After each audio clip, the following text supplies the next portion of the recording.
Good evening, and welcome to the School of Visual Arts. My name is Jane Nuzzo, and I'm the Director of Alumni Affairs and Development at the college.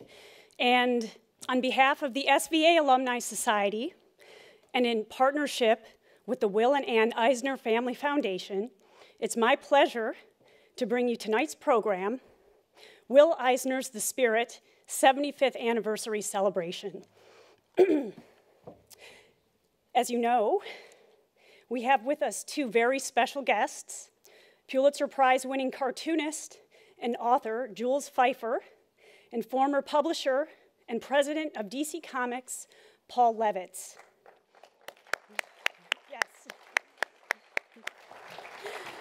And together this evening, they will discuss the enduring legacy of pioneering comic artist and longtime SVA faculty member, beloved faculty member, Will Eisner. In case you don't know, yes. In case you're not aware, the proceeds from tonight's ticket sales will benefit the SVA Alumni Society's Will Eisner Sequential Art Fund. Established in 2008 by the Will and Ann Eisner Family Foundation, the fund's scholarships annually support SVA students whose work is in sequential art, a term coined by Eisner to describe comics and graphic storytelling. I'd like to thank you all this evening for helping to sustain this meaningful scholarship for our students and in honor of Will Eisner. And as a reminder, following tonight's conversation and Q&A, please join us in the lobby for a book signing. Both Mr. Feiffer and Mr. Levitz will be available to sign a selection of publications, and an array of titles by Eisner, Feiffer, and Levitz will also be available for purchase. And I'd like to thank the SVA campus store for their participation in hosting tonight's book signing. I would also like to give special thanks to Carl and Nancy Gropper of the Eisner Foundation. I want to thank them for their extraordinary efforts in bringing you tonight's program. And finally, I have to acknowledge our sponsors. The Society is extremely grateful for the very generous support of this evening's event sponsors. And I would like to especially recognize our spirit-level sponsors for the program, DC Entertainment and Treport. Thank you. And now it's my pleasure to begin the program with a brief screening, courtesy of the Society of Illustrators.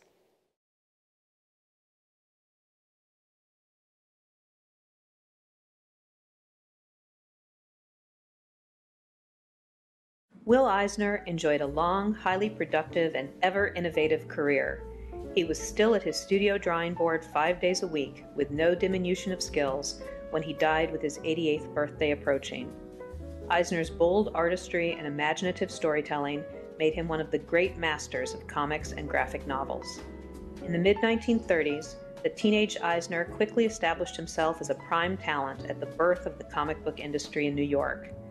With his instinctive knack for business, even at age 20, he co-founded the Eisner and Iger studio with older partner Jerry Iger to package comics for publishers hungry to feed the market for cheap entertainment during the Great Depression. Initially, Eisner worked in a 10-foot square office, churning out comic stories under many pseudonyms to create the illusion that the studio had a stable of artists. Over time, Eisner hired many future legends: Jack Kirby, Liv Fine, Bob Powell, Bob Kane, just to name a few.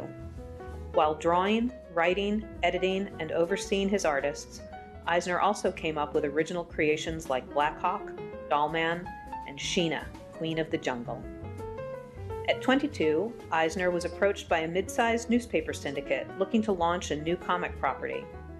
Intrigued by the opportunity to focus on his single creation and to reach a larger, mature audience, Eisner agreed to sell his half of the lucrative Eisner and Iger studio, but on one condition. Eisner insisted on a deal that would give him ultimate ownership of the new feature. His prospective partners, Busy Arnold of Quality Comics and the owners of the Des Moines Register and Tribune Syndicate, ultimately capitulated, and The Spirit was launched in the summer of 1940 as an innovative 16-page insert in Sunday newspapers. Eisner wrote and drew a 7- or 8-page Spirit story every week, overseeing the remaining features.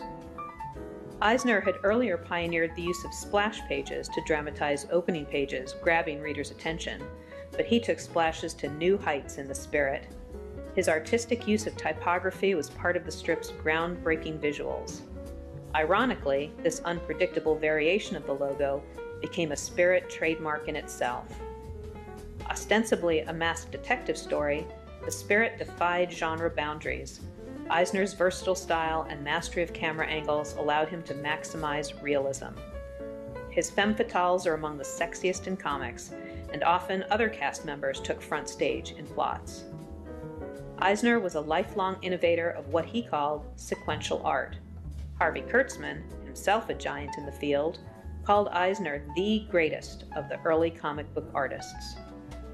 In 1942, Eisner's direct involvement in the Spirit was interrupted by his World War II service, but that career detour led to his pioneering work in another area, educational comics. As a chief warrant officer at the Pentagon, he produced humorous, inspirational posters, as well as comics-based how-tos in firepower and Army motors.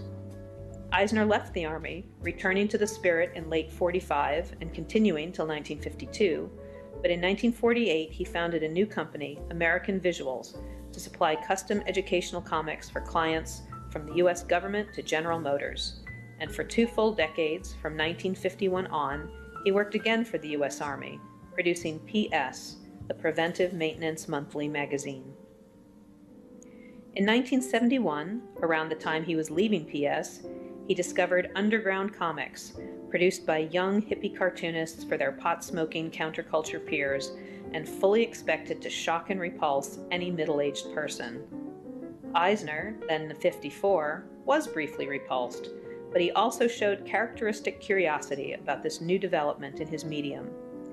The underground model had much that appealed: complete editorial freedom, no subject restriction, creator-owned copyrights, royalties, not flat rates, original art kept by the artists, and the comics sold on a non-return basis. In 1978, Eisner finished an ambitious work, 4 interrelated Bronx tenement stories. The cover of A Contract with God proclaimed it a graphic novel. Its heft and binding made it a book, not a comic book. Bookstores carried it, not just comic book shops.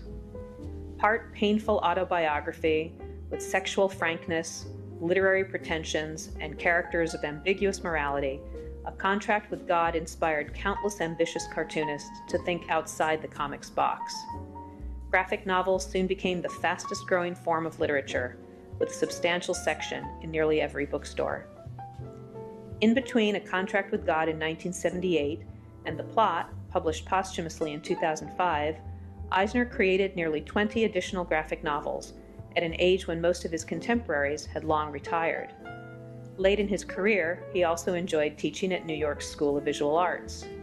His experience with students helped him to develop 3 astute how-to textbooks on sequential art, graphic storytelling, and expressive anatomy, all of which remain in wide use. Since the late 1980s, the best-known awards for excellence in comics are the Eisner Awards, presented annually at the San Diego Comic-Con. But as much as he enjoyed seeing his own name used to distinguish mostly younger award winners, he never forgot those who came before him. Illustrators such as J.C. Leyendecker and cartoonists like Milton Caniff and Elzie Segar in particular were big influences on Eisner, and the ranks of the Society of Illustrators embodied his heroes. Nothing would please him more than being inducted into its Hall of Fame. And now let's get to the main part of the evening. Here to introduce tonight's conversation is eminent American graphic designer, art director, art critic, and author Stephen Heller. For over 30 years, Heller held the position of senior art director at the New York Times Book Review. He is a prolific author with books tracing the history of typography, illustration, and other subjects related to graphic design. Currently, he is the co-chair with Lita Tallarico of the MFA Designer as Author program at the School of Visual Arts, which he also helped co-found. Before that, for 14 years in the MFA Illustration as Visual Essay program at SVA, he lectured on the history of illustration. Salient to this evening, Heller both met and spent time with Will Eisner when he commissioned both Stan Lee and Eisner to draw comic strips for the New York Times op-ed page. And he has known Jules Feiffer personally for over 35 years. Please join me in welcoming Stephen Heller.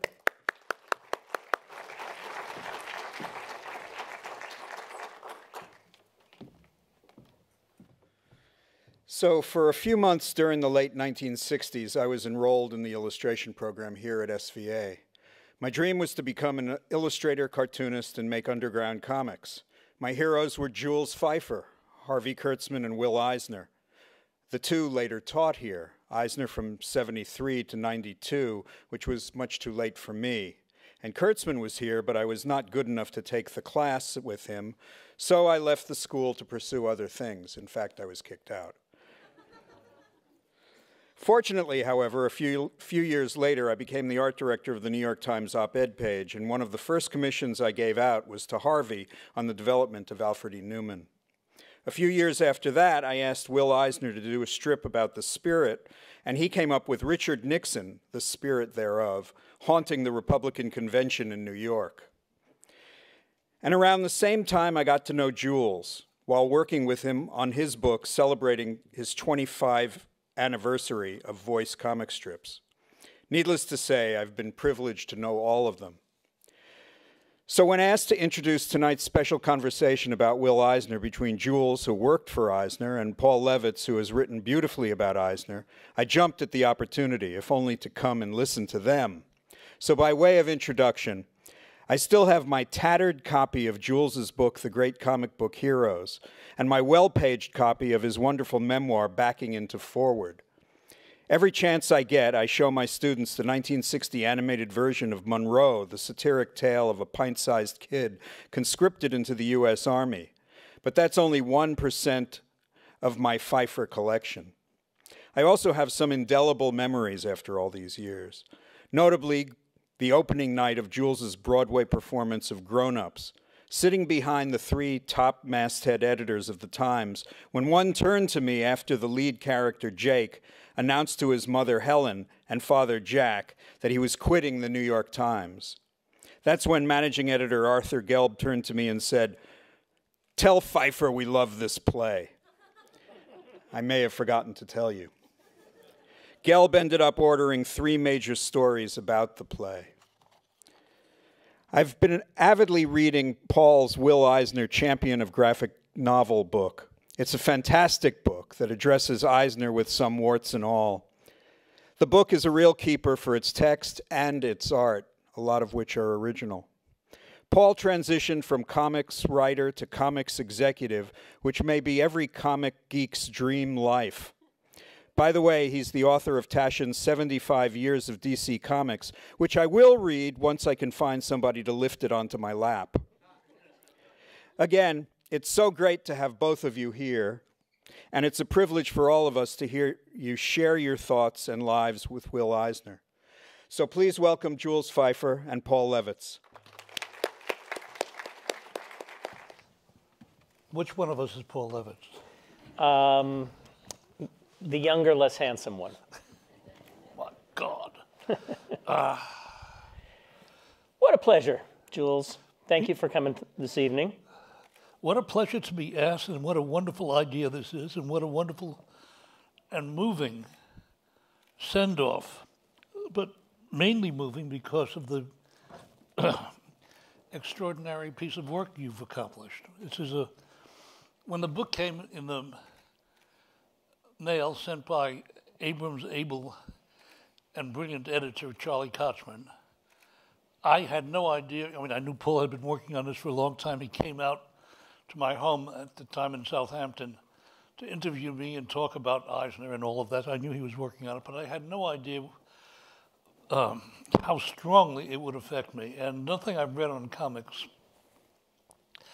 has had as much as an effect on me since I read the extraordinary Michael Chabon's The Amazing Adventures of Cavalier and Clay. But that's only fair, Jules, because I'm not the only person sitting here for whom your great comic book heroes affected us as really the first piece of comic book history. taking the subject seriously.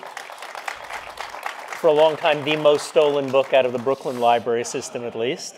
I'm not saying a word about personal behavior in that fashion, but I can turn in a great number of my friends. It never stayed in libraries very long. I understand they have a separate statute of limitations. Yeah. Librarians are very, very wise, but occasionally strict people. But that book set the tone for doing history about comics and reminding us that, in fact, it was a subject worthy of history. Well, I wasn't interested, when Ed Doctorow, E.L. Doctorow, who later and shortly thereafter became famous as a brilliant American novelist, came up with the idea for the book and the title, and came up with me as the writer of it. He couldn't imagine anyone else, he said, who could write well and convincingly on the subject. And I said I could only do it if we forgot about scholarship, and I wrote, in essence, a fan's notes on the book, and talked about the early comics from comic books that meant so much to me. From Siegel and Schuster and their early work on, in Beyond Superman, on Federal Men and Spy, and most importantly, Slam Bradley. And I adored, Joe Shuster's art has been plowed under very, very often, but he was a marvel at a sense of immediacy, of action. He was a true and noble purveyor of the cartoon arts, and I loved having the chance to write about both of them, but particularly Joe Shuster. And I loved the chance to write about the nutty, impossible career of the barely talented Bob Kane, and who made it work anyhow. I mean, it's interesting how a lot of people, cartoonists who couldn't draw, were somehow very effective. Harold Gray, who did Little Orphan Annie, was a master at as much on board than anyone else at creating tension on a page and atmosphere on a page and brilliant build-up of storyline on a page. But let's move to a more talented cartoonist. What's that? We're here to talk about Will tonight. And in a sense, that's kind of bizarre. It's 75 years since the dawn of the Spirit. It says so right up there. It's over 50 years since the end of the Spirit. And normally, cartoonists, creative artists in pretty much all fields have kind of a half-life. Once they stop creating, the world remembers them for a while and then remembers them historically, but the level of passion, the aura created by their work fades a little. In comic books specifically, that's been defied mostly by people like Jerry and Joe and Bob Kane, who created characters that lived on brilliantly in the hands of other wonderfully talented people. And if we still care about Superman or Batman, part of it is because not only the brilliance of the original creation, but the layers that have been added onto it so much by subsequent caretakers, making it modern for each time. Will didn't have that benefit. Most of his work was of its moment and its time. He comes back for that second burst with Contract with God and the graphic novels, but even that's a good few years ago now. We're talking about Contract is 1978, so we're talking about almost 4 decades ago. Why is it that Will is such an enduringly powerful creative figure?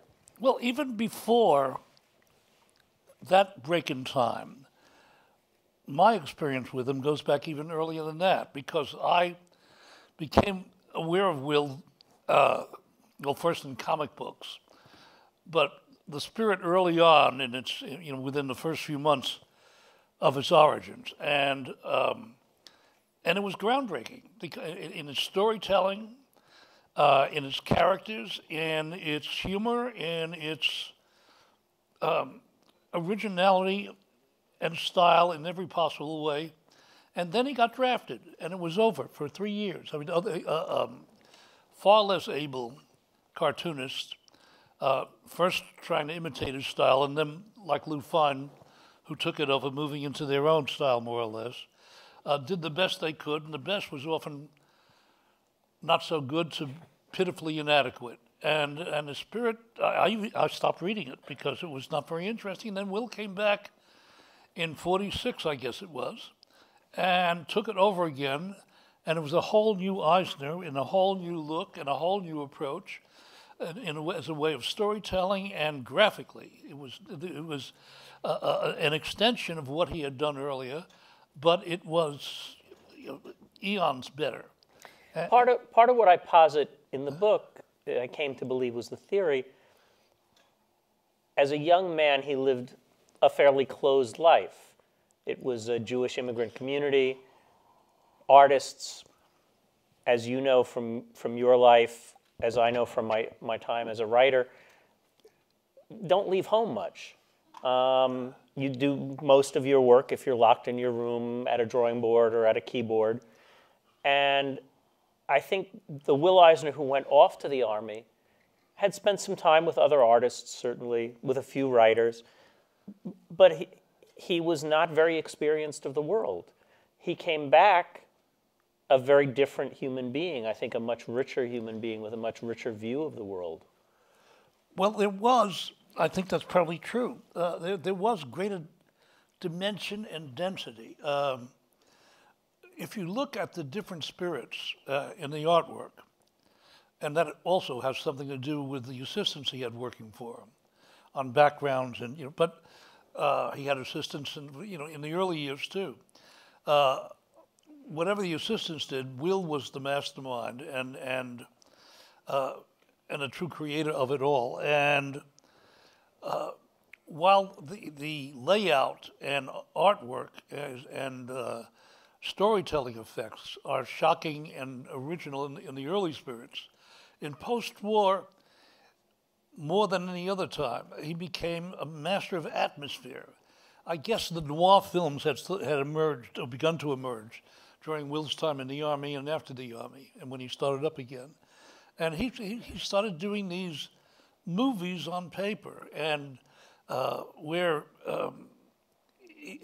you had a sense of experience in the tough, wonderful, gritty reality of the page. It didn't look like anybody else's work. The stories didn't sound like anybody else. The voice, the whole atmosphere was particularly his. It was totally new and original, and although a lot of it was based on movies that we all saw, but how he transformed all of this was, for me, as an ambitious young cartoonist and who hero-worshipped Will, it was stunning, shocking. I want to pick up on something very specific in what you said there. There's an enormous discussion that's gone on in comics in the last couple of decades about what's come to be termed the difference between artisanal creation of comics, where there is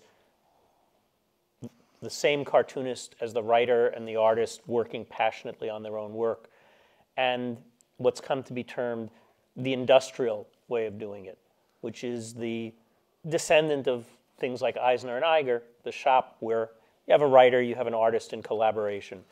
And there's a certain academic derision of the industrial method versus the artisanal method.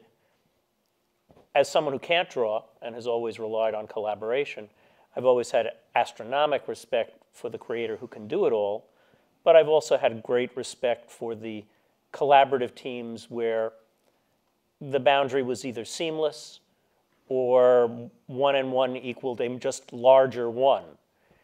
You've spoken to me and to others from time to time about Will as an auteur, and the Spirit was done by many hands, yourself included. You wrote many scripts as you matured as an assistant working with him, but you've always looked back and said, but it was Will's voice. How was that possible that his voice could pervade all of those hands and it not feel like shop work? The answer is I don't know, but it worked. When I first went to him in 1946, he was in the outer office working with a brush and just doing some spirit heads, parts of heads and parts of bodies, and the rest he turned over to the guys in the other room.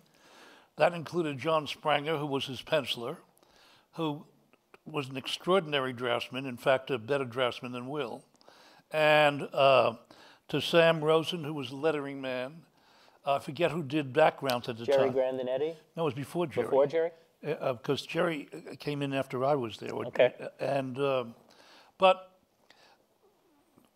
Will's sensibility, Will's persona, I think Will's basic passion for and devotion to the craft permeated the work of all of these other very proficient draftsmen and craftsmen, all of whom were brilliant, and I dare say none of them were artists. There was only one artist, real artist in the room, and that was Eisner, and his sensibility, by force of, first of all, his expertise, he knew everything. Whether he did it or not, he knew how everything worked, how everything was supposed to look, and unlike many cartoonists, he communicated beautifully, and simply and directly. He understood every aspect of this form, and he treated it with great seriousness of craft. And and I think that's what made it all seem like the work of one man, because it's impossible to turn out 8 pages a week alone. You can't do it. But he made it look like it was one man. And I know when I started writing scripts for the Spirit, for me, the conceit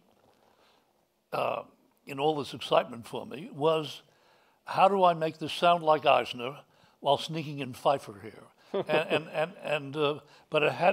But I knew that my job and my responsibility, and I would have been ashamed of myself if I'd been derelict in it, was to make this feel and sound like an Eisner story.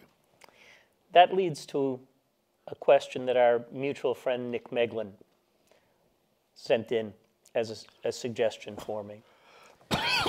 Nick was for those of you who don't know, was the longtime co-editor of Mad Magazine and the author of perhaps 20 different books on art and particularly humorous illustration. Nick wanted to know your thoughts on how, as a young man apprenticed to a master of that level of skill, you managed to get your point of view. How did you argue with Will for what you believed in? I never argued. I argued later on. But in the beginning, for some reason or other, from boyhood in a nice Jewish family in the Bronx, and dealing with a dominating mother and a dominating sister, I've had the instinct of a subversive. I never won in my life in my family an argument head on, so I'd have to do it all on the sly. So I knew I guess I knew by instinct what I needed to give Will to make the story work for him, and what I wanted to sneak in for me so that I could also overthrow the government a little. Because Will's politics were very different from mine, and by hook or crook, I was going to sneak in some of mine. Well, I think we still might need some of that overthrowing the government stuff. You might keep working on that. There's I did overthrow the government with very mixed results, as you can tell. I think it was Jefferson who said we needed a revolution every 20 years. We might need a dose of Feiffer every 20 years to remind us. That's why we're going to elect Donald Trump. Is that it? Please. But the sheer mention of Donald Trump, besides requiring that we provide some Claritin for everybody's allergic reaction in this room, all of us have our politics seep into our creative work. We can't help it. Whether it's something we absorbed in our home growing up, you've written eloquently about the socialism that pervaded the atmosphere around you as you were growing, the liberalism that surrounded me in a gentler era. it comes through. Our attitudes towards humanity are a part of our writing. You had very different politics, as you say, from Will. Where do you feel his politics came in the spirit?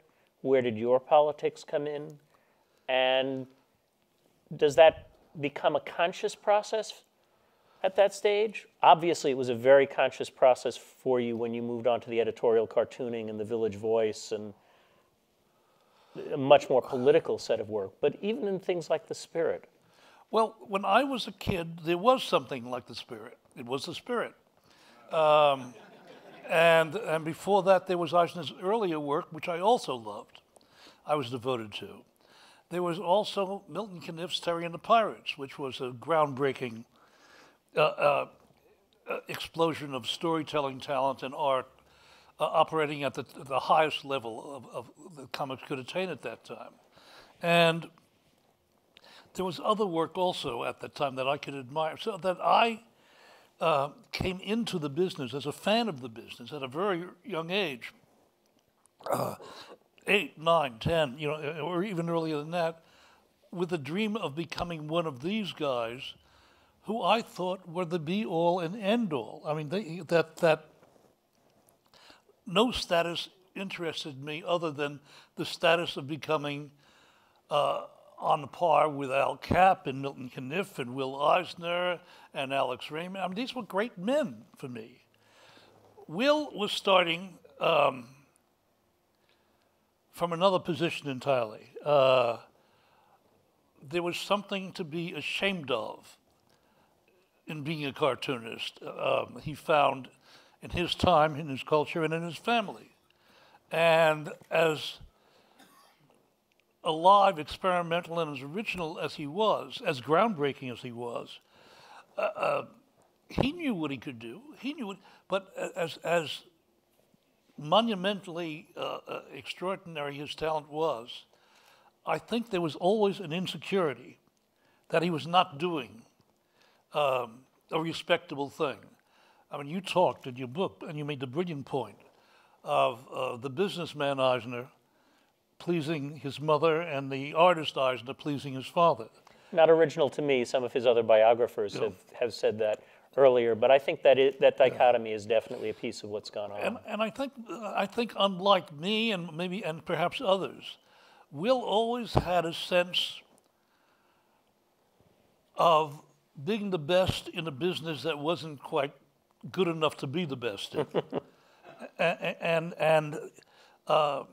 And he talked and wrote about being in a conversation. I think he told me this too as a kid, with some people at a party, and they were having an interesting conversation until the man asked what Will did, and he said he was a comic book artist, and then the guy walked away. It didn't matter how smart Will was, and Will was extraordinarily intelligent, or how good the conversation was.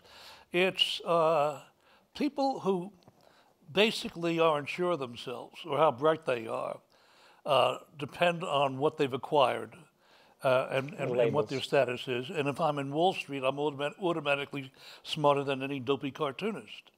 And most of the dopey cartoonists I know take pride in their dopiness and in their eccentricity. I mean, Irwin Hazen, the great Irwin Hazen, took joy in being being Irwin Hazen. Being Irwin Hazen. But Will, and in his work as a cartoonist, Will didn't have that kind of joy. He just was a better artist than anyone else, but something in it prevented him until he got to the serious graphic novels where he could deal, he thought, with more serious themes. That he had to prove that the craft he had helped invent and perfect deserved attention by finding important enough subject matter to present itself in. And of course, there was a personal story of his own life, as you eloquently read about. Well, I think one of the things that came to me as I was working on the book, Will had always articulated the Gerhard Schnabel story as his favorite, and was a favorite of mine. I always thought it was beautifully done. But in parsing his story and looking at his journey striving for personal respect, striving for respect for his medium. Outline the story. Sorry, Gerhard Schnabel, for those of you who haven't had the fun of it, is the story of a little man who's able to fly, but doesn't, until one day he finally flies, but no one notices, and he is shot completely by accident in the middle of his flight and brought to earth and dies. But at least he had flown for that moment. But the sadness was, of course, that no one had noticed. Nobody cared. And in looking at that story through the lens of putting Will's story together for the book, it struck me that perhaps the reason that was Will's favorite, and the story is from 1947, 1948, period when you were working with him, that Will saw himself as Schnabel, that he had flown. The Spirit was this absolute work of art at that point, and he knew he was flying, and no one in the world cared. When I read that in your book, after being pissed off that I had not thought of it, at the same time it moved me close to tears because it felt so right and so sad that a man of such enormous gift should feel this way. These were not illegitimate feelings; they were quite legitimate. But the sad thing about Will is that he always felt that the critics had a point. That it's in Backing Into Forward, my memoir about my life and my career. I say in the epigraph, because I write about failure and the joys of failure, and after that, I add, never let your judge, to my children and their children, never let your judges define you. And that's what so many people do, and I think that's what Will did to some extent. He fought against it, but it always came back to haunt him. What are they saying? What's my reputation? What's my status? Why can't I get a notable book publisher, a Random House, or Knopf or Simon & Schuster to publish me instead of comic book publishing? There was always, these were things to be pissed off about and angry about, but they weren't things to feel inferior about, and I think he had both going on. I think that's true. I mean, even at the end of his career, the conversations we had when he started being published by Norton, and he wanted to bring his backlist over there, and we worked out an innovative deal because he was always an innovative businessman to do it. The conversation was, Paul, I need to be published by a real New York publisher who's able to get it in the Times Book Review and get it taken seriously. And I was saying at the time, we're going to get there, Will. We're learning how to do all of that as a publishing house. I think in the next couple of years that'll happen. He said, well, I may not have a couple of years. So, help an old man and let's figure out how to get this done. But that was enormously important to him. Even then, when, by every standard within his own industry, he was perhaps the most celebrated figure within the industry. Well, let's talk about that, because that doesn't happen. Will was completely forgotten, and he completely forgot himself as the artist. He was a businessman, and you're talking about in the period, the mid-1950s and into the 1960s. Yes. And as a businessman, he never thought he'd be a cartoonist again. And then through a string of events, which you write about wonderfully in the book, he picks up a career that he hadn't touched in, 15, 20 years? Yeah. And he does it in a whole new framework, totally original, very, very exciting. Some of the stuff works, most of it works, some of the stuff doesn't. It always struck me as this Jewish boy writing and drawing about tenement life and the life of Jews. Whenever he touches on a cartoonist who represents Eisner, he looks like Denny Colt. We all have our idealizations of ourselves. and it's not. It's the assimilated Irish-American wasp-looking Jew. But he creates this thing, and I forget the point I was about to make. Once again. Well, he returns to being a cartoonist. It's clearly the pain of the death of his daughter, Alice, and the destruction, basically, of his nuclear family that comes out of that fires contract with God.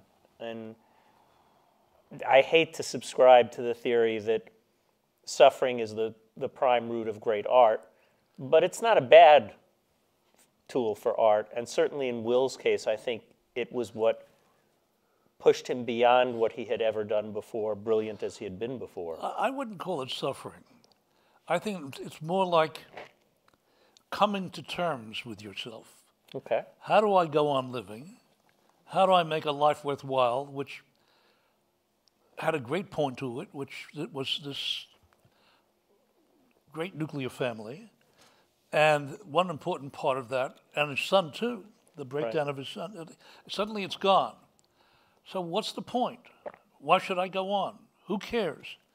And that became, and what who cared was the therapy was he stopped being the businessman and became the artist again, because the business and making money and having success as a publisher, working for the Army and other places like that, simply, and he always liked that stuff, but it was not simply, it wasn't good enough. It wasn't enough of him.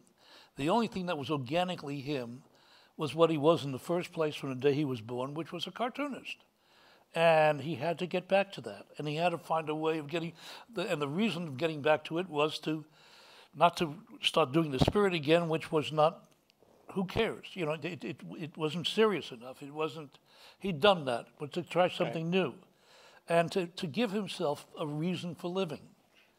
And that's why he went, I suspect, he went back to the form that made him what he was in the first place and makes us be here this evening. So I have a question for you about the form, and then we'll let the audience have a shot at some questions. You are, I think, inarguably the most diversely acclaimed and accomplished person to have worked in comics. We've had incredibly talented, creative people working in the field of comics over the years, but none of them, as far as I can recall, have worked in as many different media forms as you have. Won whatever the Oscar or Pulitzer was for each different form that you touched along the way. You started out loving comics. You've come back at this stage in your career when you have the freedom to do many, many different kinds of things, to comics again, to do graphic novels. Can you put into words what the magic of comics as a media form is? Why it is so special to so many of us? What is the essence of its power that differentiates it from all these other forms? Well, I think, first of all, my trajectory, the other people in the business suffered from the disease of competence. I was incompetent in so many areas in a field that I loved and adored. I mean, that as long as I could remember as a kid, I wanted to be both Eisner and Kniff and Al Capp and Roy Crane and who else there was around, Craig Flessel when he was doing those wonderful covers. And I wanted to be those guys. I couldn't draw that way. And I couldn't ink with a brush. I mean, all of the things that made my insane ambition to be on the level of the men that I admired most, all of that went for naught because I was lousy. I mean, I just didn't have the drawing skills. I knew how to draw a figure, but I didn't know how to draw a finished figure. I could do it in pencil. But when I tried to ink it, make it look for it was a mess. And when I was working for Eisner and laying out, when he gave me some things to do, like backgrounds, it was, so essentially, because other people who wanted to do this work knew how to do this work, learned how to do this work, and I, who wanted to do this work, never learned how to do this work, I had to become a political and social satirist who overthrew the government. I mean, I was tough work, but someone had to do it. I mean, basically, I couldn't make a living doing the work I wanted to do in the first place. So I backed into doing other work, which gave me the reputation that I've traded on ever since to do anything I felt like it. I mean, that's the wonderful accident. And then the other accident, again, is based on incompetence, getting old. And I'll be 87 in January. Moving out to the Hamptons in the 80s, my hearing gone, my breathing troubled because I have asthma, my inability to walk a block. I used to walk blocks in the city and make notes and write things, and all of that was gone. All of the things that made me write plays. What's the point in writing a play if you can't listen to your own play in rehearsal? I mean, all of these, so I'd sit in my house then in Southampton, figuring out what the hell to do, because I had to make a living, because I didn't have enough money to simply coast on royalties. And it came to me that I'd read some kind of hard-boiled cop novel, and I figured I could do that in a couple of months, and I knew the writing style. I had grown up loving as much as Eisner. I'd loved Hammett and Raymond Chandler and the movies based on their work, and James Cain. So I thought, I'll do that, and I spent 3 days starting a story, and it was lousy. I was bored with it. So I thought, okay, well, why don't I turn it into, a graphic novel. Some wonderful work had begun being done, and serious work. And this was not going to be serious for me. It was just a way of making a buck and moving ahead. And since I couldn't draw in this style, I was going to write the script, and some other artist would draw it. Except when I went to Norton and spoke to Bob Weil, he insisted that I do some sample pages. And I discovered at the age of 80, I could draw in a way that I couldn't draw when I was 15, 20, 25. That implements that pretended to be a brush but weren't, and acted like a pencil, which I could draw with, saved my ass and saved my career and gave me a new one. So I could now become what Roy Crane was and Milton Caniff was and Will Eisner was, become an adventure strip cartoonist, and at the same time, because I had written movies and screenplays and plays, I could use the dialogue and approach and plot machinations of a true writer, of a playwright. And so I could bring all of these forms that I'd worked in, most of them that I'd gotten into by accident or trying to pick up from the ashes something, and bring it all together. And my God, it not only worked, but it became, because I could act for the first time on my earliest boyhood ambitions, it became about the happiest experience in my later life, and even for that matter, maybe my entire life. I mean, I am now not a playwright anymore. I'm not a satirical cartoonist. I'm a graphic novelist, and this is the form that I intend to work and play in, as long as I'm able to pick up a pen and still have half a brain to figure out a storyline. The rate you're going, I think that will be a very long time, Jules. One has to hope. I will be quite content to be a fraction as sharp when I get to your age. It will require me getting sharper than I am now. Well, happiness helps. It helps when you love what you do. I mean, because I'm acting out. We all have these dreams as a kid. And mine, in a way, worked out, but not in the way I wanted it to. Now it's exactly what I wanted. That's a wonderful thing. Go figure. For ease of recording this, if you have questions, we'd like you to come. There's 2 mics, one over there, one over there. If you would walk up to the mics, those of you who have questions. Hopefully some of you do. And you'll have an opportunity to move this discussion in directions you're curious about. Is that Arlen standing there? That's me. Hey, Paul. Hey, Arlen. What do you got for us, Arlen? Hi, Mr. Feiffer. Hi. Just like Paul talked about, great comic book heroes was such a foundation of my youth. When we heard that there was a book about comic books in the Fairlawn Public Library, it was like discovering treasure, in the library. But I'm curious, as we got to learn about the spirit years later through the Warren reprints and all that, and know about the post-war spirit, how is it that you ended up publishing in Great Comic Book Heroes an early Eisner story versus one of the great post-war Eisner stories? Good question. I thought about that.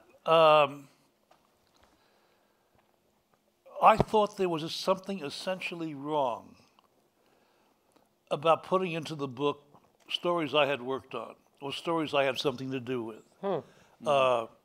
I wanted to, since all of the Great Comic Book Heroes was about my feelings as a kid when I first discovered these characters and these heroes and writing about them in mini essays about what made them work and what was silly about them and what was strong about them and what was artful about them. It was the early spirit, and particularly the early splash pages, which you write so brilliantly about in your book. And especially that one Yes. in page. Egypt or wherever it was. I thought I wanted to be pure to the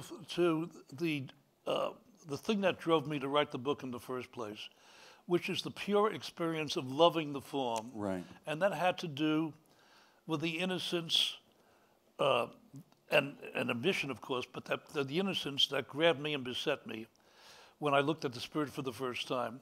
The excitement when I first saw Shelley Mayer's Scribbly and identified completely with that character as a boy cartoonist, as did my friend and the great caricaturist for New York Review, David Levine. We would sit and talk about Scribbly, the two of us, two left-wing cartoonists.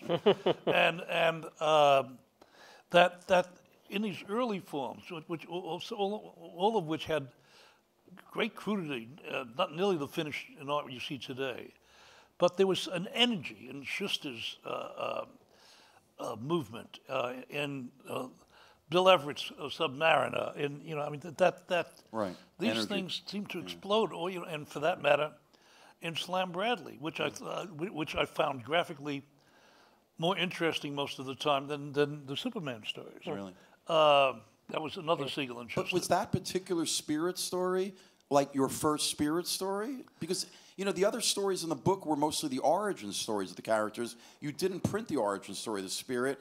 It wasn't even like a central city. It was the spirit. Well, the origin story and the spirit was really Morocco not or very something. interesting, and the artwork in the Dr. Cobra episode, which begins it, was not notable for that. None of that early look. It took several months for Eisner to become Eisner, Right. and strongly connected to that was the evolution of the splash page, of which no one saw anything like it before, and very little like it since. Right. What's followed that's like it since is clearly owes its debt to what Yes, Will did. yes. And you see in Paul's book over and over and over, you see reprints from the spirit, which are shocking in their originality, in layout. The two-page fight scene between. That was a wonderful scene. Yes, and the graphics, the type as it's laid in is remarkable. And that's 1940 and 1941. It's so early, but that first version of the Dr. Cobra story is pretty awful visually. I make the comparison in the book by showing how he redid it himself when he came back from the army. So I think that was a very sensible choice to dodge that. So I wanted to show. I wasn't interested in a format for my book, just doing origin stories. I did the origin stories when they were the most interesting, how does Superman become Superman? How does Batman become Batman? Particularly Batman. and his parents getting shot in the street. As you know, and seeing the influences of Bob Kane as he's drawing, you know, a story, and you can see the cartoonist he's swiping from. Yeah. Here it's Milton Caniff. Here it's a Big Little Book illustrator Henry Vallely. You know, and they look different. The swipes look like a different artist. Right. And, you know, and the same thing with Shelley Moldoff on the Hawkman. You know, that doing Raymond. And, Alex and Raymond's rather than put this down, I was going, I love this stuff. I mean, I was crazy about how these guys just swiped back and forth, and they didn't worry about making it consistent or look. You know, it never even occurred to them, or they didn't have time. Well, there were no rules. It was such an exciting period, clearly. And you talk to any of the guys from that period, and I've been very lucky to have been able to be friends with so many of them along the journey, and they were making it all up along the way. And that's what Chabon captures so brilliantly in Cavalier and Clay, for somebody who wasn't born until after all of this was over. A lot leaning on Will on that. We other questioners coming up? Thanks, Mr. Feiffer, for your work all these years. You're great. Thanks, Paul. Thank you. Thanks, Harlan. Hello. Hello there. Mr. Feiffer, a question about... David. Yes, hi there. Can you talk a little louder? Sure. I'm deaf. Could you speak about Will Eisner as an employer? I know you discussed that he didn't pay you a lot, but beyond that, how was he? Didn't pay a lot. Oh, very little. But as an employer, he paid schmutz. He happily agreed how cheap he was, so you couldn't really gain on him that way. But it was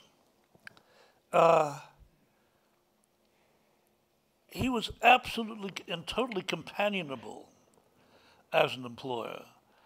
He was collegial. I can't remember many times, or maybe any time, that he pulled rank on me. And I was the office wise guy. And I said things and did, I mean, I cannot believe the chutzpah I had and the irresponsibility. I mean, I must have risked my job by my big mouth several times a week. And he never paid attention, or it didn't seem to bother him. But I did think it affected him in later years when I started developing my own reputation. And there must have been this big balloon over his head which just said, "What?" Because I remained this loudmouth,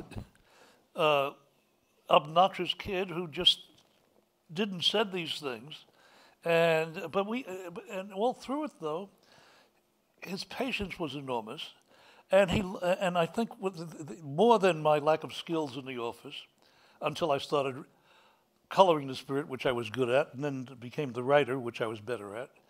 More than that, or as much as that, he could have a conversation with me. My love for comics equaled his love for comics, and nobody who worked for him loved comics in that fashion. For them, it was a job, and they were much better at their jobs than I would ever be at that particular job.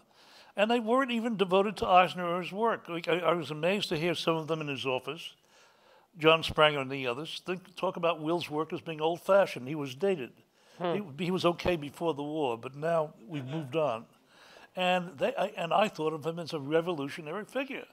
And I thought they were absolutely nuts, but they were at the top of their craft, as they were nuts. So Will could talk about comics with me, and we could argue politics, and we could do this and talk about books. We could have a conversation that he could only have with Marilyn Mercer, who was in the front of the office, and later Abe Koenigson, who came on as his lettering man and then background man. We were the office conversationalists, but mostly it was me. Anyone else? Yeah. Mine is for you. Tell me if my assumptions are wrong, because I'm not a... Speak into the mic, please. Tell me if my assumptions are wrong, but Can you bring the mic down? I can't hear what you're saying. I was always I felt that you came up more in the writing end of the business. And at what point did writers of comics gain the prestige of the artists? And was there a point there where that turned, and also then you went on to the business end, and then you came back to the writing end? And I was wondering if you could relate that to your early experiences. Sure.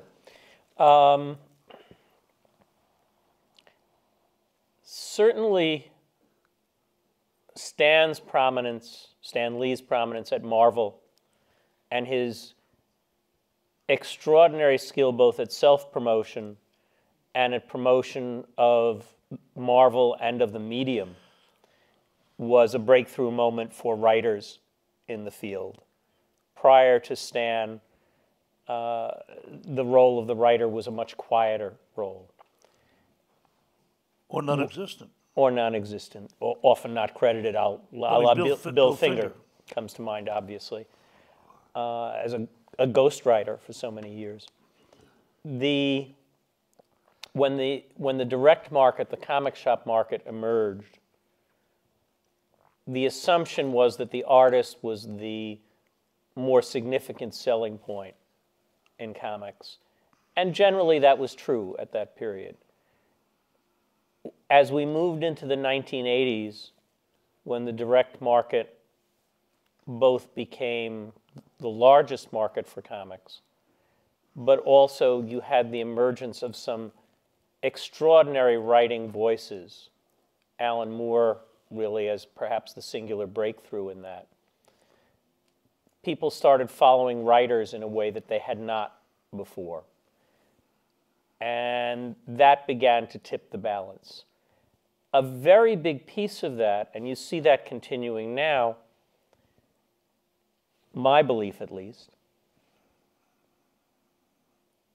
there was a lovely discussion like this between Junot Diaz and Neil Gaiman earlier this week. And Neil spoke about his choice of doing comics as saying, well, there'd been like 300 years of novels. Prose novels were fairly well explored, but I was coming to comics at a time when it was mostly a jungle, and I could take a machete and carve out a fresh spot. I think writers for the last 20 years in comics have had an extraordinary joy in carving away that jungle and doing things that were not done before. That could be stylistically. Frank, you still in the room? The awesomely talented Frank Miller, who helped prove out the importance of the graphic novel. But wonderful as Frank is as an artist, and he's extraordinary at it, I think if you go back and you look at even his first work on Daredevil, where he first begins to write, you look at that and you imagine that drawn by a different artist, and those are still powerful stories of a superhero done in a way that had not been done before. And as the writers began to do stories that were groundbreaking, that brought them to parity with the artists commercially. And that's still going on right now. Alison Bechdel is a wonderful cartoonist, draws beautifully, but the power of Fun Home, its ability to have translated to Broadway with the success, is in great part the story she wrote. Some of that is because of her personal life journey and how challenging that was and how she dealt with it. But a great deal is how she managed to capture that as a story using the medium. And I think... Can I interrupt? Please. See, I don't see it that way. I think what made me love comics in the beginning, although I couldn't articulate it at the time, and what makes me love what I'm able to do now, is that it's words and pictures. And it's the interplay of words and pictures. And Funhouse, or Fun Home, wouldn't be nearly as effective as a piece of prose. Oh, absolutely. That it's the interplay. And you can't say where the power, it's, are the words better than the pictures? Are the pictures better than the words? If somebody else illustrated it, would be, you can't even imagine it. It seems to me that whether it's one person doing it or 2 or 3 people working on it, it has to look as if it comes out of one single sensibility. And that was true always of Will's work. And it was also true, factually true, because whoever worked on it, it was him. It was his creature. And it's the words and pictures aspect of it that made me fall in love with the form, and that makes me love it now. The magic and in combining these things and changing time, the use of silence, all of the different things that, for years I've said that the greatest single example of words and pictures I've seen was the Sunday page in Terry and the Pirates after Raven Sherman is thrown from a truck and Terry Lee and Dude Hennick are walking away after burying her body. And it's 12 panels that looks like 10 hours of time and feels like it. And most of it is silent panels, and every once in a while there's talk. And you feel the passage of time. You feel the, based on long shots and color and this and that. It is what a brilliant cartoonist, using his art form to the hilt, the combination of words and pictures and color and time and silence and this and that, and even where the balloons are placed on the page and where they're not, all of this, I sat, when I got into this in terms of studying it, dazzled over and over again by staring at this. I want to pick up on something in that, because I think it's one of the hearts of comics, the use of time. Comics are truly unique in both how the creators of them are able to use time, but also how the reader participates in the time decision. It really is the most controlled by the reader of the major media. You go into a film and you're experiencing the film at the pace the director wants you to experience it. Television, certainly the same thing. Prose you can read at different speeds, but you have only one path to absorption of it. You can go back and reread a section, but it's still in the control of the author. Comics, the reader can take in the establishing shot and spend the time to really look at each head and wonder what each of you will be and what question you will ask and which one of you might be the secret assassin. Or simply say, yes, there's an audience full of people and there's 2 guys talking at the beginning of the room and I'm moving on. That ability to control your experience of reading it is, I think, one of the fundamental magics of comics. And one of the things I learned in doing my first graphic novel, Kill My Mother, is that once I've written the dialogue and you write it, it's typed up in the conventional form. Once I got to learning how to adapt it to the page, it was like the director of a film changing the writer's lines because they didn't fit, because he had another shot set up. He had something else in mind. And I found, depending on how I wanted my characters to react, what I thought the story was here, what I wanted the emotion to be on the page, whether the focus was on the person speaking or the person listening, because listening, it's all about behavior and how people, the body language and how we behave. Learning how to do all of this and learning, first of all, that these were important questions that hadn't dawned on me when I started entering this work. And now as I continue this work, I find that the questions keep opening it up and opening it up and opening it up. Not in grueling school-like words, oh Jesus, but as fun. It's joy because you discover that this is endless. This opening and opening and opening. There's so much you can say. There's so many ways to tell a story. When it's a good collaboration, and since I can't do the artist's job, I can only speak to the collaborative version of it. It's a game of can you top this? Yes. I'll create a script and then be fascinated by what the artist does with it. I've had the privilege of working with so many really wonderfully talented artists. And then you start changing your script and adjusting it to match what you see in the artist's work. And if you had infinite time, the process could go on infinitely.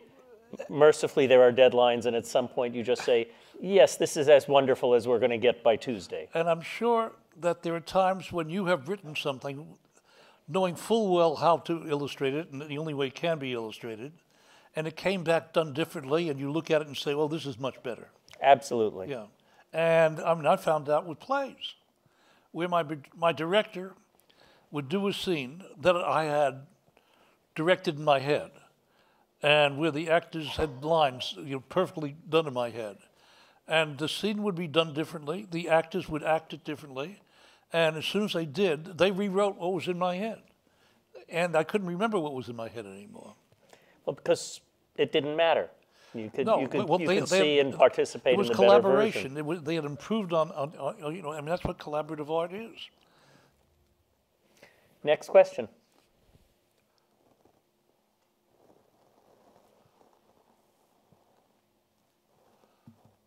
Hi. I was wondering what Mr. Eisner might have thought, especially given what you were saying about his attitude about comics in general, feeling a little maybe chip on his shoulder about the industry or the medium. What he felt about some of the artists that came after him, especially in the 60s, 70s, and 80s, that really built even more strongly on things that he had pioneered. And did he follow still things that were going on? Did he feel a sort of pride in, look what I've opened the door to, or, oh, these guys are just knocking me off? Or, how did he feel about the progress of the industry during that time? Did you spend any time No, socially I with think Will that's in something those for you years? to talk about.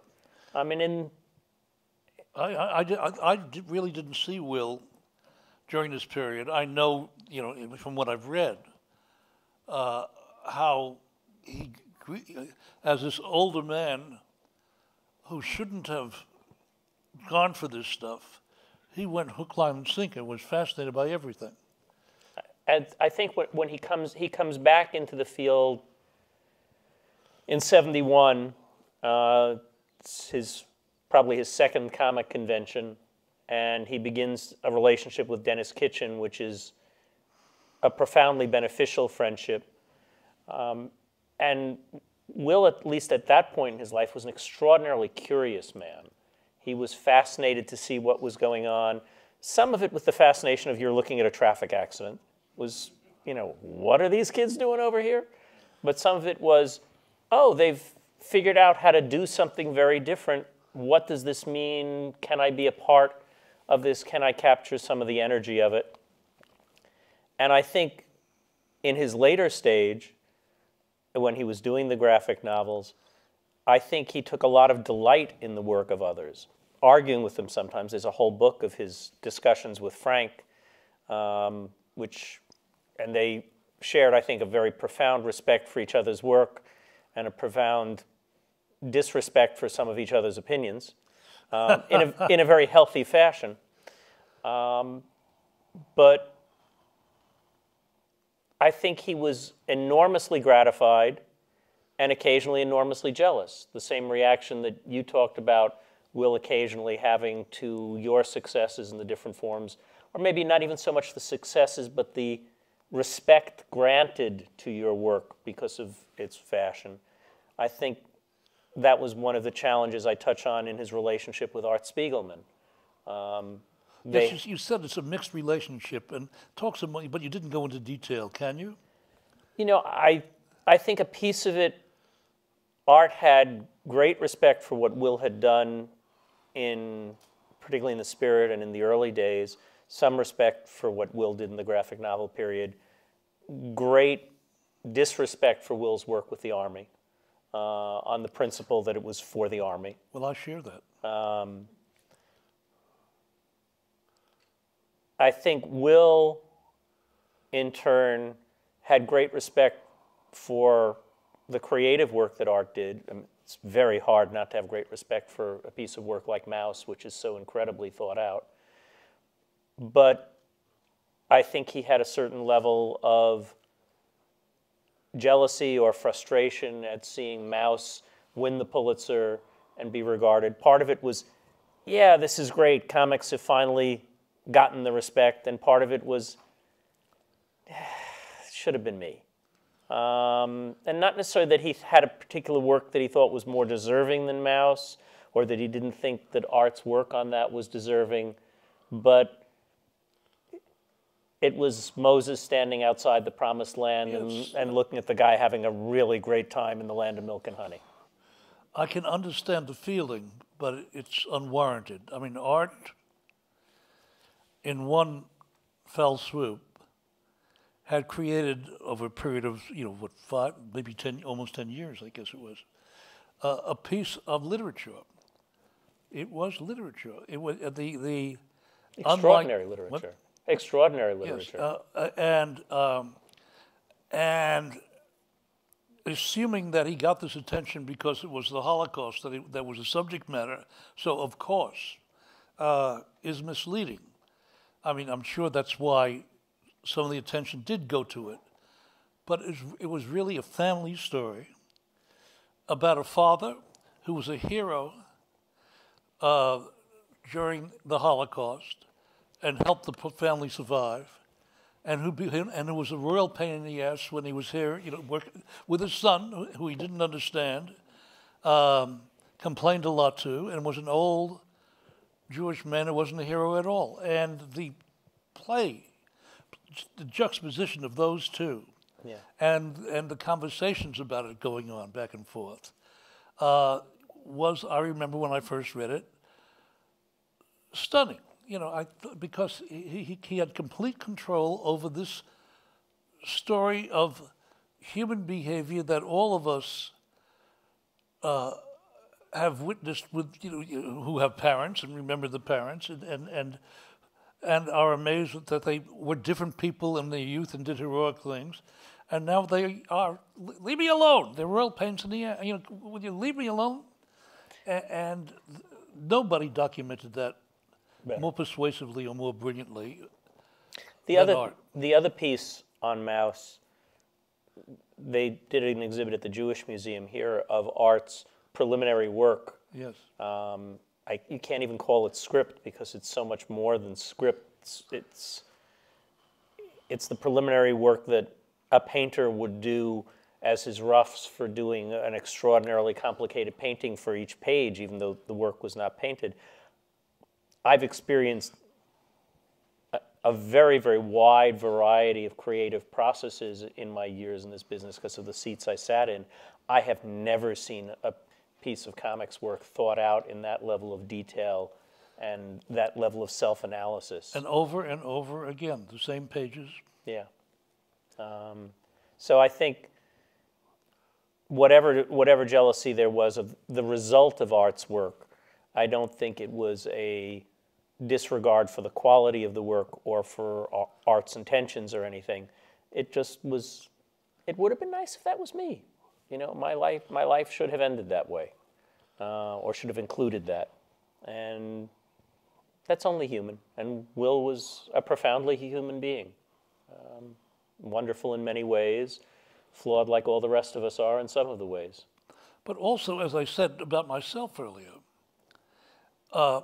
Art loved being a cartoonist. That's all he could imagine himself being. And to him that meant investigating the form, playing with the form, trying to do new things with the form. He was a publisher, but he didn't see himself as a businessman. Right. He's been an editor. He didn't see himself primarily as an editor. He didn't think being a publisher and an editor was more respectful than being a cartoonist. I think those were just means to an end. I think if he had not become involved with Francoise, the whole editor and publisher side would never have emerged. It was those were her gifts to him in part. But he did not forget what he was primarily, and Will at times in his career was eager to forget what he was primarily, until these tragedies hit him and his life changed, and he sadly but brilliantly moved back to what he should have been doing in the first place. I think we have time for another question or two, if we have another question or two. Sure, but grab the mic, please. This actually dovetails with what you've just been talking about.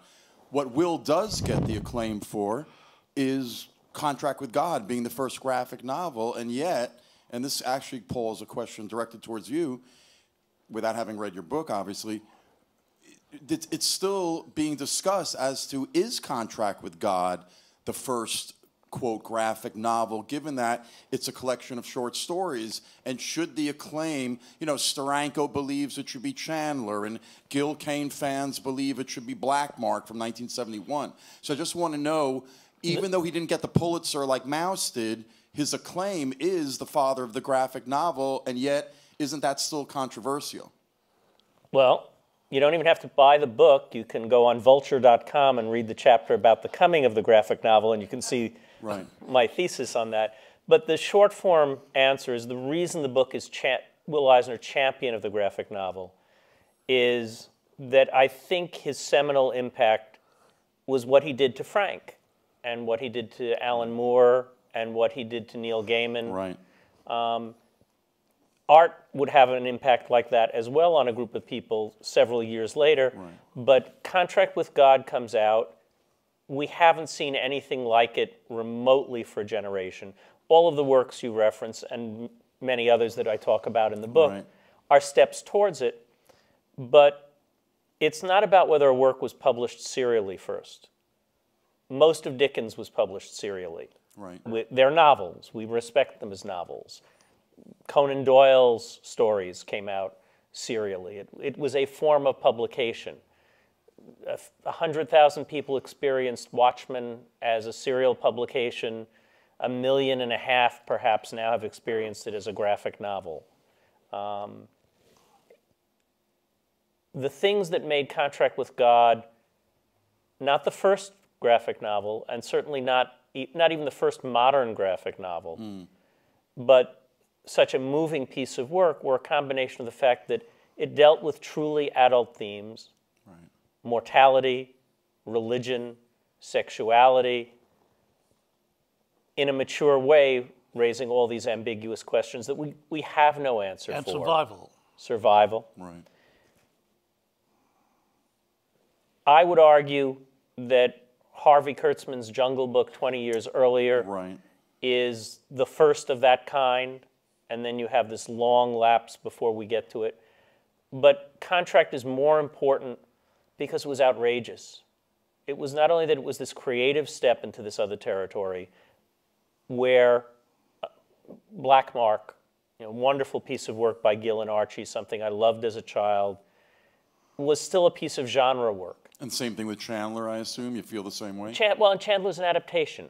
It's leaning on things that are there before. Right. Again, brilliant, important, but you look at Contract and it is, first off, this step into themes that have not been touched for a long time in this medium, if at all. It's published physically in this enduring format for really the first thing published that well. Right. It's by Will Eisner. He's got the guts to do this. All of those improbable things were more important than the fact that not very many people read it. It was not a commercial success. It didn't open the doors to publishers saying, great, let's find the next graphic novel in the way that Dark Knight or Watchmen or Mouse did when they came about 8 years later, in that wonderful trifecta of being published within such a short period of time that really cracked open the graphic novel racking space. Right.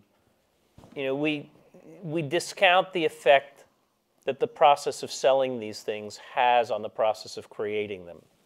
Jim Killen is still here somewhere, or bailed out on us.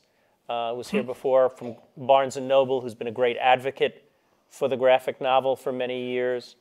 Without a graphic novel section in the bookstore, it would have been hard to build the business the same way. Without the comic shops being the solid business they grew into, it wouldn't have been possible. But Contract comes at a moment when the comic shop is emerging, when the creators' passion for doing these things are bubbling over. All the projects you're talking about come in those couple of years. They're looking for something that says it's possible. And Contract is, God damn, if Will Eisner can do it, yes, he was great, but he's not a radical. He's not done anything that we've seen for 20 years, and he comes back and makes a statement like this. Well, I should be standing up and I should be changing the world, and I think that's a piece of it too. Great answer. Thanks, Paul. You can also buy the book, Arlen. It's on sale outside. Gentlemen? I think we have to wrap it up. Yeah, I think... Oh, sorry. Sorry, let's take the last 1 and 2, and then we're going to call it a night. I was just wondering if you could talk about what role Ann Eisner played in Will Eisner's success. Not killing him? I think there was a wonderful book. Danny, you'd remember the name.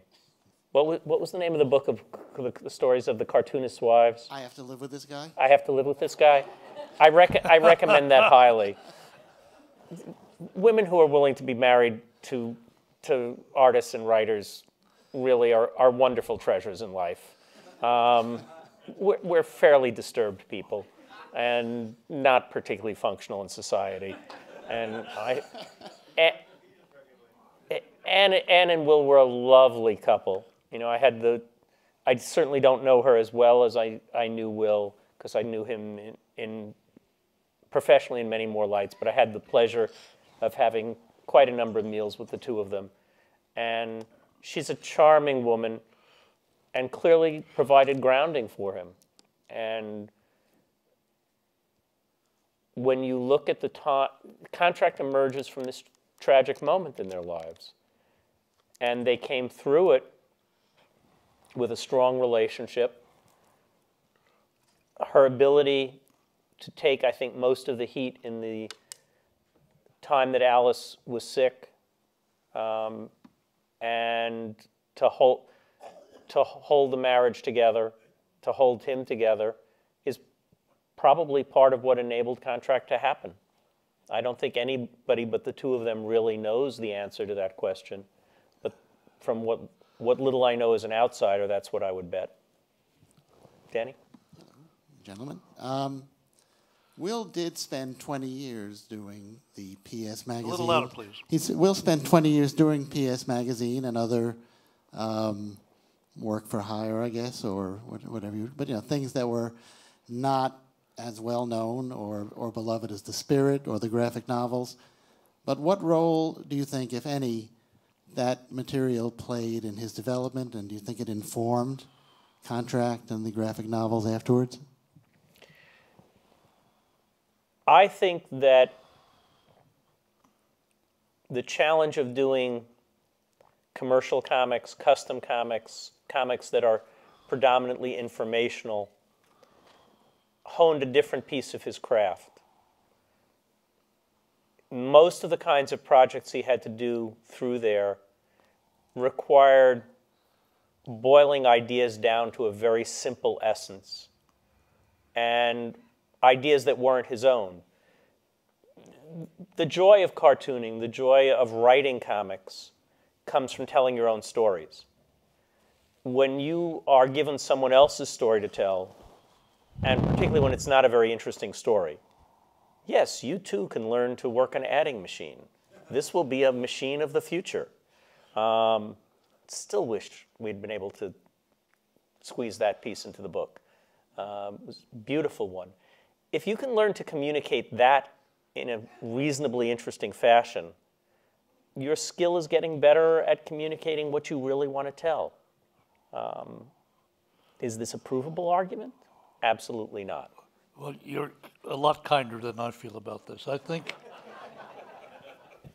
I'm not arguing that it was a well-spent 20 years, Jules, just that he got something out of it. I think it was 20 years of holding his breath, and when he finally let it out, it was a sizable accomplishment. So in terms of holding your breath, we're not going to ask you guys to hold your breath anymore. Thank you for coming out on this evening and joining us. Thank you for being interested in Will's legacy and helping carry it forward. And thank you, Jules, for schlepping and for sharing with us and for bearing witness. If not for you, Paul, then who? Thank you, my friend. Arts, which he also helped co-found. Before that, for 14 years in the MFA Illustration as Visual Essay program at SVA, he lectured on the history of illustration. Salient to this evening, Heller both met and spent time with Will Eisner when he commissioned both Stan Lee and Eisner to draw comic strips for the New York Times op-ed page. And he has known Jules Feiffer personally for over 35 years. Please join me in welcoming Stephen Heller.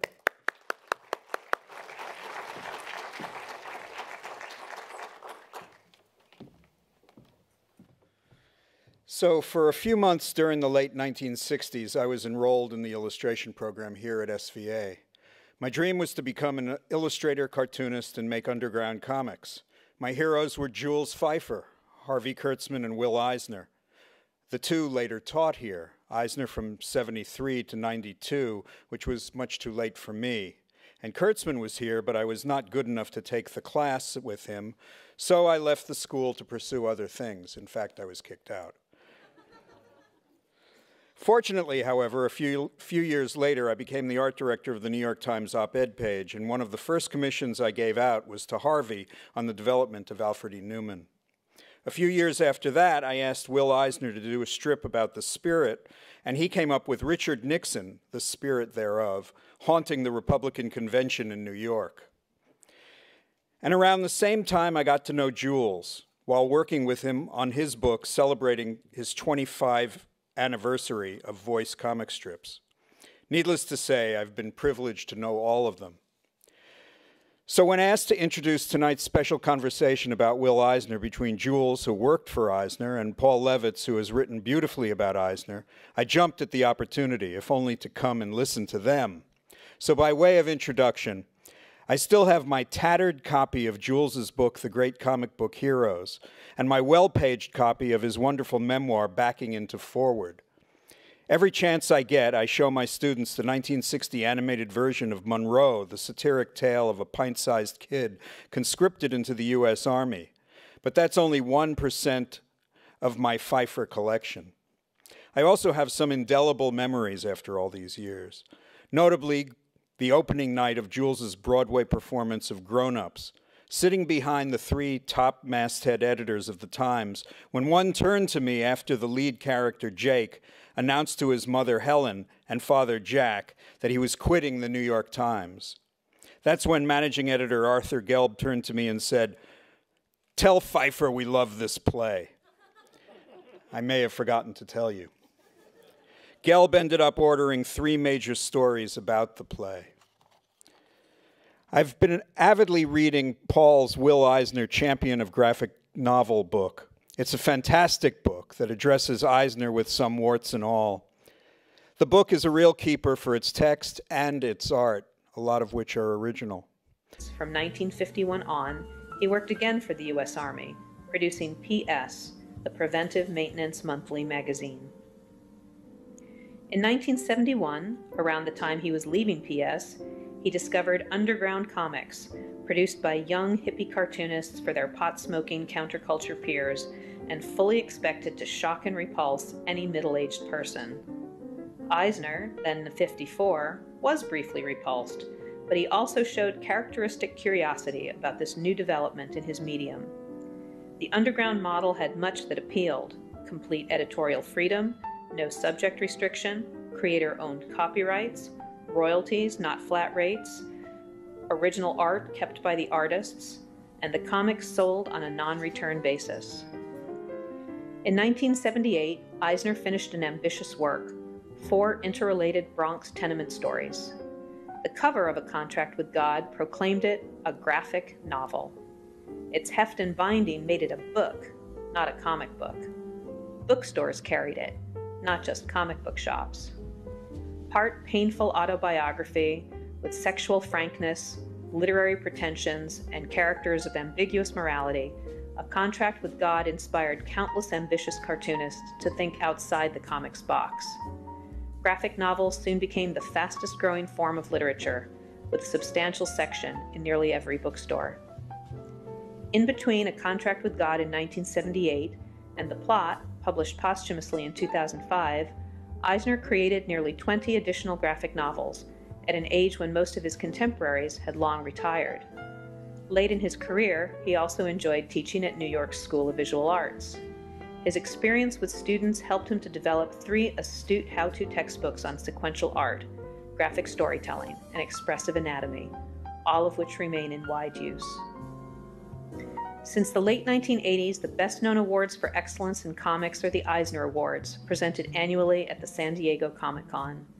But as much as he enjoyed seeing his own name used to distinguish mostly younger award winners, he never forgot those who came before him. Illustrators such as J.C. Leyendecker and cartoonists like Milton Caniff and Elsie Segar in particular were big influences on Eisner, and the ranks of the Society of Illustrators embodied his heroes. Nothing would please him more than being inducted into its Hall of Fame. And now let's get to the main part of the evening. Here to introduce tonight's conversation is eminent American graphic designer, art director, art critic, and author Stephen Heller. For over 30 years, Heller held the position of senior art director at the New York Times Book Review. He is a prolific author with books tracing the history of typography, illustration, and other subjects related to graphic design. Currently, he is the co-chair with Lita Tallarico of the MFA Designer as Author program at the School of Visual.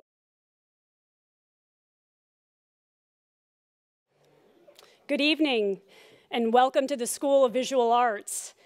My name is Jane Nuzzo, and I'm the Director of Alumni Affairs and Development at the college. And on behalf of the SVA Alumni Society, and in partnership with the Will and Ann Eisner Family Foundation, it's my pleasure to bring you tonight's program, Will Eisner's The Spirit 75th Anniversary Celebration. As you know, we have with us 2 very special guests, Pulitzer Prize-winning cartoonist and author Jules Feiffer, and former publisher and president of DC Comics, Paul Levitz. Yes. And together this evening, they will discuss the enduring legacy of pioneering comic artist and longtime SVA faculty member, beloved faculty member, Will Eisner. In case you don't know, yes. In case you're not aware, the proceeds from tonight's ticket sales will benefit the SVA Alumni Society's Will Eisner Sequential Art Fund. Established in 2008 by the Will and Ann Eisner Family Foundation, the fund's scholarships annually support SVA students whose work is in sequential art, a term coined by Eisner to describe comics and graphic storytelling. I'd like to thank you all this evening for helping to sustain this meaningful scholarship for our students and in honor of Will Eisner. And as a reminder, following tonight's conversation and Q&A, please join us in the lobby for a book signing. Both Mr. Feiffer and Mr. Levitz will be available to sign a selection of publications, and an array of titles by Eisner, Feiffer, and Levitz will also be available for purchase. And I'd like to thank the SVA campus store for their participation in hosting tonight's book signing. I would also like to give special thanks to Carl and Nancy Gropper of the Eisner Foundation. I want to thank them for their extraordinary efforts in bringing you tonight's program. And finally, I have to acknowledge our sponsors. The Society is extremely grateful for the very generous support of this evening's event sponsors. And I would like to especially recognize our spirit-level sponsors for the program, DC Entertainment and Treport. Thank you. And now it's my pleasure to begin the program with a brief screening, courtesy of the Society of Illustrators.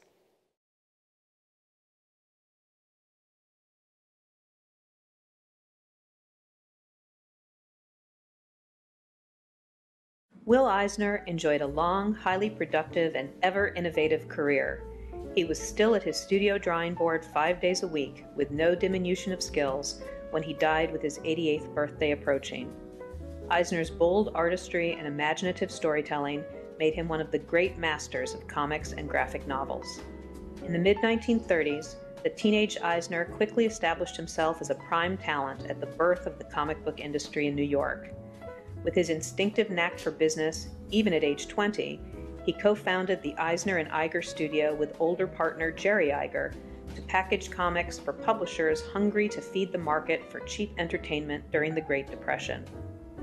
Initially, Eisner worked in a 10-foot square office, churning out comic stories under many pseudonyms to create the illusion that the studio had a stable of artists. Over time, Eisner hired many future legends: Jack Kirby, Lou Fine, Bob Powell, Bob Kane, just to name a few.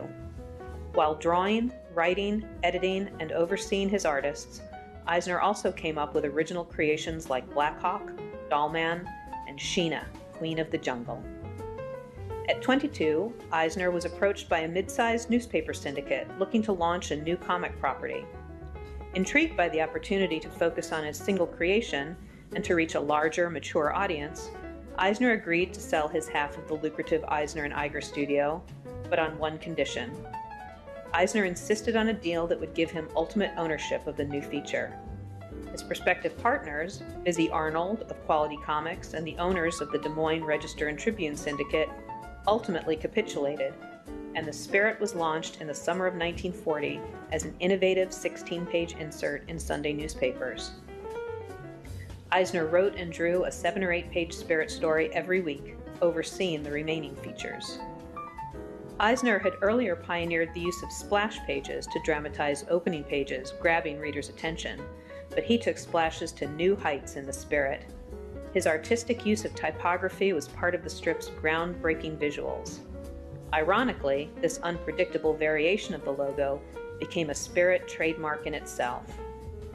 Ostensibly a masked detective story, The Spirit defied genre boundaries. Eisner's versatile style and mastery of camera angles allowed him to maximize realism. His femme fatales are among the sexiest in comics, and often other cast members took front stage in plots. Eisner was a lifelong innovator of what he called sequential art. Harvey Kurtzman, himself a giant in the field, called Eisner the greatest of the early comic book artists. In 1942, Eisner's direct involvement in The Spirit was interrupted by his World War II service, but that career detour led to his pioneering work in another area, educational comics. As a chief warrant officer at the Pentagon, he produced humorous, inspirational posters, as well as comics-based how-tos in Firepower and Army Motors.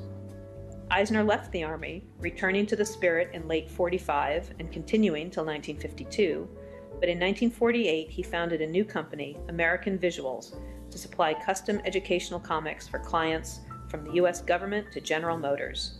And for 2 full decades, Paul transitioned from comics writer to comics executive, which may be every comic geek's dream life.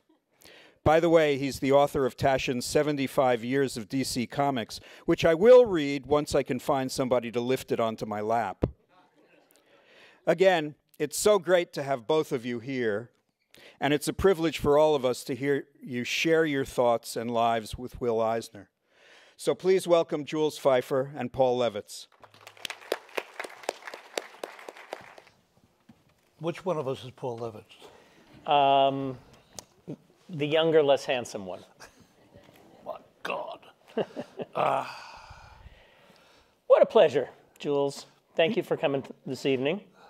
What a pleasure to be asked, and what a wonderful idea this is, and what a wonderful and moving send-off, but mainly moving because of the extraordinary piece of work you've accomplished. When the book came in the mail sent by Abrams Abel and brilliant editor, Charlie Kochman. I had no idea, I mean, I knew Paul had been working on this for a long time. He came out to my home at the time in Southampton to interview me and talk about Eisner and all of that. I knew he was working on it, but I had no idea how strongly it would affect me. And nothing I've read on comics has had as much as an effect on me since I read the extraordinary Michael Chabon's The Amazing Adventures of Cavalier and Clay. But that's only fair, Jules, because I'm not the only person sitting here for whom your great comic book heroes affected us as really the first piece of comic book history, taking the subject seriously.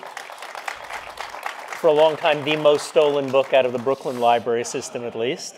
I'm not saying a word about personal behavior in that fashion, but I can turn in a great number of my friends.